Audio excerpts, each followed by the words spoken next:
You're born in 13th century France. Lucky you. The harvests are good, Christianity is popping off, and the kingdom's relatively chill. For now. You're part of a minor noble family. Not rich enough to be throwing feasts every night, but not dirt poor either. You've got food, clothes, and no one's making you shovel cow dung for a living. So you're basically royalty compared to 90% of the population. Congrats! Your family serves the king, which is a fancy way of saying they work in the palace but still bow to everyone richer than them. When you hit 14, your uncle, who's got royal connections, pulls some strings and lands you a job in the royal dining department. Now, before you get too excited, let me break it down. You're not becoming a royal chef or some medieval Gordon Ramsay. You're about to become a professional food taster. And yes, that means exactly what you think it means. If someone tries to poison the king, you die first. Yay! But first, let's go over the perks so you don't start crying just yet. 1. You get to eat the royal food. 2. If you survive long enough, the pay is decent, like not dying today decent. But here's the catch. You're literally there to see if the king's food is poisoned, which means every bite is a fun little game of, will I die today? And if you do die, congrats, you just saved the king. Medieval high five. If you don't die, well, that's also great. The king lives, you live, everyone claps. Until dinner tomorrow. So you show up to Royal Food Taster School, thinking it's going to be simple. Taste the cheese, don't die, go home. Right? Wrong. First thing you learn, feeding the king is somehow a full-blown military operation. Hundreds of people are involved in making sure His Majesty doesn't get a bad grape. You're a noble, remember? You're used to giving orders to 10 people max. But now you've got 10 bosses, no authority, and zero clue what's happening. Welcome to corporate France, 13th century edition. Then come the rules. Oh, the rules. You're drilled on etiquette like your life depends on it, which it kinda does. Rule number 1, never turn your back to the king. Rule number 2, when you taste his food, show your hands, always. Because if someone drops dead and they think it was you, well, you've just signed up for an execution. And because eating poison wasn't stressful enough, they teach you how food is supposed to look, smell, and feel. Congratulations, you now know the texture of royal beef just well enough to notice when it's spiked with murder. But that's just the beginner stuff. After 3 years, things get serious. Now you're learning how to spot poisons, test food without dying horribly, and basically turn into a walking medieval chemistry lab. Your training lasts 7 years, and somewhere in between sniffing soup and bowing to everyone who breathes, you learn the one skill no one talks about: watching people. You get real good at catching glances, smirks, every fake cough at the royal table. Because if someone wants the king dead and you're in the way, well, guess who mysteriously falls ill next?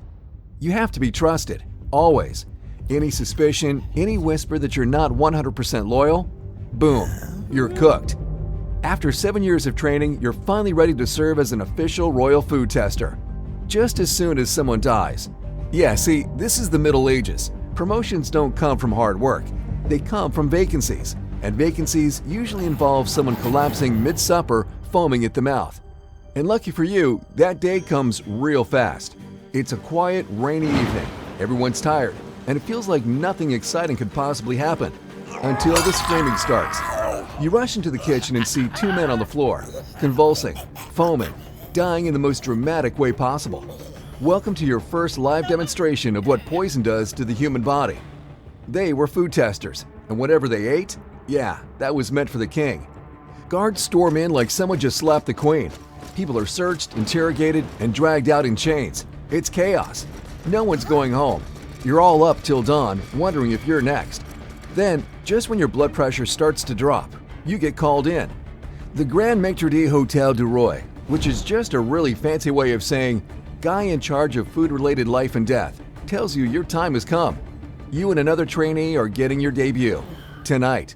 Yes, tonight. During a literal active murder investigation. It's not just show up and eat. This is an induction ceremony, which is French for stress test disguised as tradition. You're being watched by every steward, guard, and suspicious kitchen maid in the palace. One mistake, you're dismissed. One suspicious twitch, you're imprisoned. Or worse, blamed. And let's be honest, having this ceremony right after 2 guys died during your exact job? Brilliant timing. Genius move. Surely no assassins would think to strike twice. You're terrified, obviously, but you can't say no. You do the only thing you can do in 13th century France. Pray. Not even to live a full life, just to make it through this dinner. If someone wants the king dead again tonight, well, let's hope you're not dessert. Night falls and you're called into the kitchen for your induction ceremony, a sacred event led by the chaplain and the chief steward. Fancy robes, grim faces, and a kitchen that still smells like the last two guys who died in it. First, the oath. You stand there, trying not to shake while promising to protect the king with your literal life, because nothing says welcome to the team like legally binding yourself to die for a man you've never spoken to. Then comes the fun part, the tasting test. You get handed a piece of bread. Your new coworker gets the wine. You do everything you were trained to do, sniffing, checking, inspecting the bread like your life depends on it. Then you take a bite. Nothing suspicious. Tastes like bread. But as you're chewing, you notice something weird about the wine. Tiny bubbles, like it's fizzing a little, which is not what medieval wine is supposed to do. You glance at the other guy.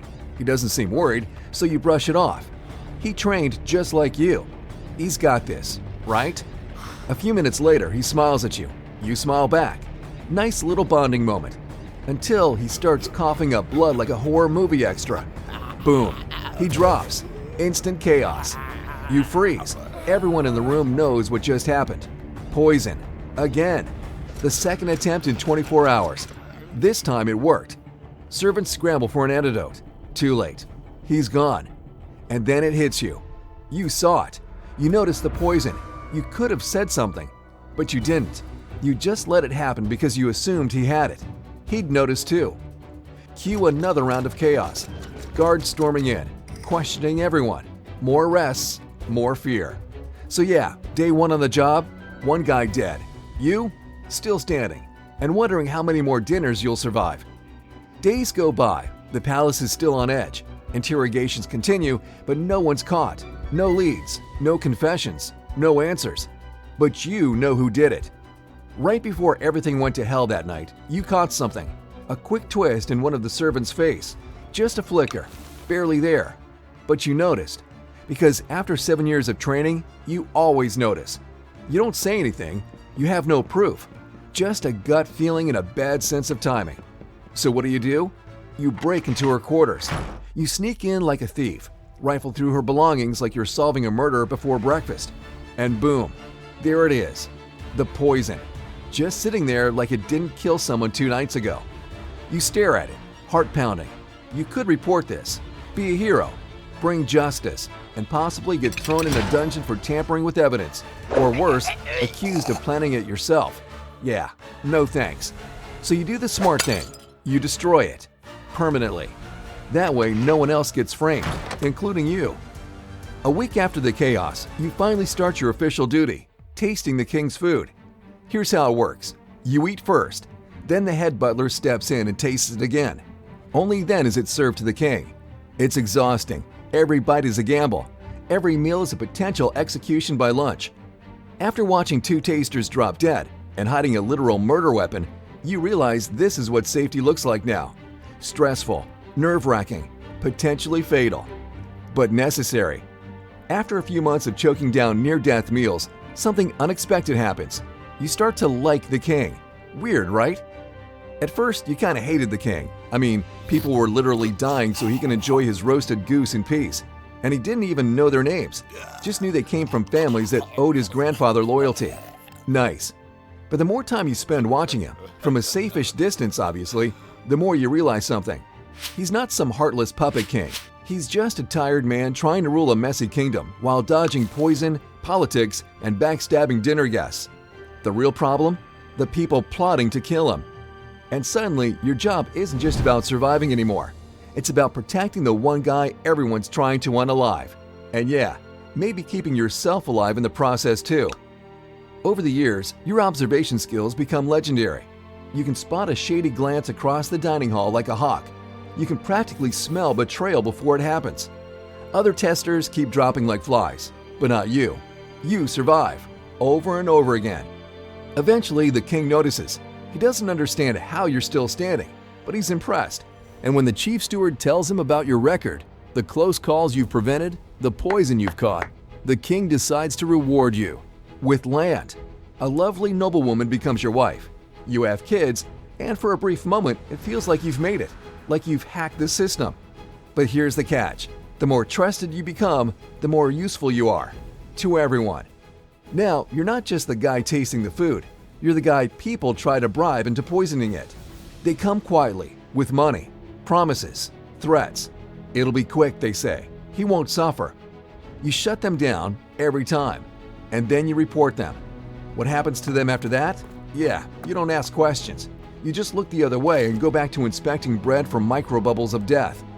Then one random morning, after the usual taste test, you're heading back to your quarters, probably thinking about lunch or taxes or something normal, and then it hits. Not emotionally, physically. Your chest tightens, your breath catches, your vision blurs, and suddenly the floor looks a lot closer than it should.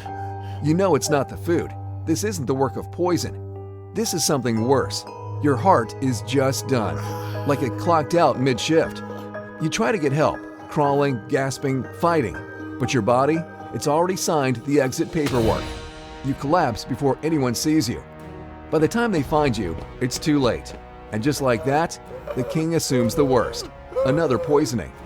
A full investigation is launched. Servants are questioned. Rooms are searched. Innocent people are accused. Nothing is found. Because there was nothing to find, just you dead of natural causes. Heart failure. Nature's poison. You died young, sure, but compared to other food testers, you basically got the deluxe package. Most of them retired with foam in their mouths. You got land, love, and a quiet death with a full stomach. The king mourns you. Your wife raises your kids. Your name is remembered not as a traitor, not as a victim, but as the one guy who actually made it, until he didn't. You lived well. You died better than most. And in the end, you weren't just the guy who tasted food. You were the guy who beat the odds.